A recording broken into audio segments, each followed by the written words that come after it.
Hello my friends, Dan Spiegel here of Miami Dolphins Digest.com. I'm also credentialed media in the South Florida sports world, and I'm here to talk to you today about the debacle that is the Miami Dolphins, and specifically on whether Joe Philbin deserves to keep his job, so stay tuned.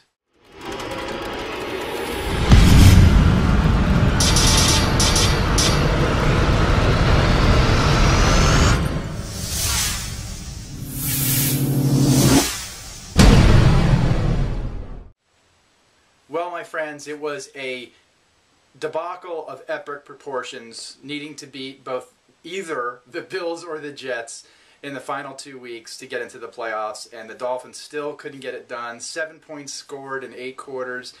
Just a total mess. And, you know, as fans, we're in such a helpless position because where do we go from here? What can we do? We've already had pitchforks outside of Davey once before trying to get Jeff Ireland fired. Then we got off to a pretty good start this year, and even myself was thinking maybe I need to give Jeff Ireland a reprieve here and let this process play out. Well, those days are over, and his days should be numbered as well. But really what I'd like to focus on today is Joe Philbin, because most reports are saying that Joe Philbin is relatively safe with keeping his job. And as far as I'm concerned, you know, the fans are often right. I know people in the biz, in the professional executives in the NFL like to say the fans don't know anything and we're not intelligent about the game oftentimes. I don't think so on this one, because the eye test is all we need to see to know that this team, this Dolphins team, played like their head coach acts, which is lifeless, boring, monotone. That's exactly what this team looked like all year. They never gained an identity on offense. I mean, Philbin is supposed to be an offensive-minded coach. Mike Sherman is supposed to be a very respected offensive coordinator. And this team looked ridiculously soft, and they looked like they were trying to find their way. Mike Wallace was never utilized the right way. Tannehill probably regressed as the year went on. And these are some of Philbin's expertise as far as offensive play. Now, Mike Sherman, who's Tannehill's former head coach at Texas A&M, and the reason for drafting Tannehill was because of their relationship. Tannehill's admitted that he was starting to get frustrated with Sherman halfway through the season, and how could he not be? The play calling was a disaster. The offensive line is a disaster. From top to bottom, this organization's in shambles, and Tannehill got the crap beat out of him all year long. How would he not be upset?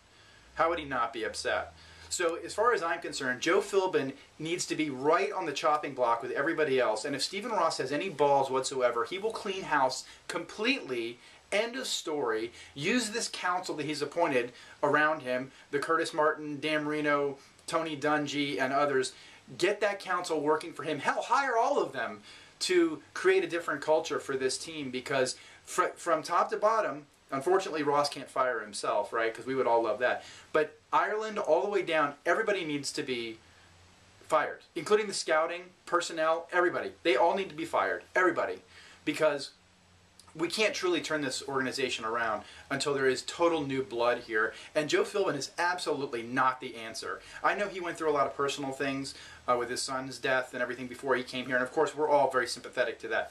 But this is business, and it's not working. And there is dysfunction and disconnect throughout this entire organization and locker room. The incognito problem this year was also another perfect example of things that are going just down the tubes. And change needs to happen now.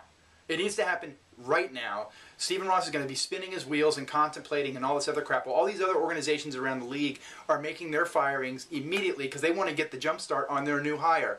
And in typical Dolphins fashion, if he decides to have the balls to fire Joe Philbin, which he should, we're going to be behind all of them in our coaching search too. But guess what? New GMs do not want to have to deal with a previous head coach. They want to bring in their own head coach. So if you truly want to make just a clearinghouse situation here to get moving in the right direction, in a different direction, a cohesive direction, Joe Philbin has to go. There's no other option. Is Stephen Ross going to do it? Doubtful. But we all know that's what needs to happen. Anyway, I'm Dan Spiegel. Thanks so much for listening to this rant. I'm a Dolphins fan, I'm a businessman, and my life was saved by a pizza boy. And if you want to know how he saved my life, you can click the link below. Thanks so much. I'll see you next time.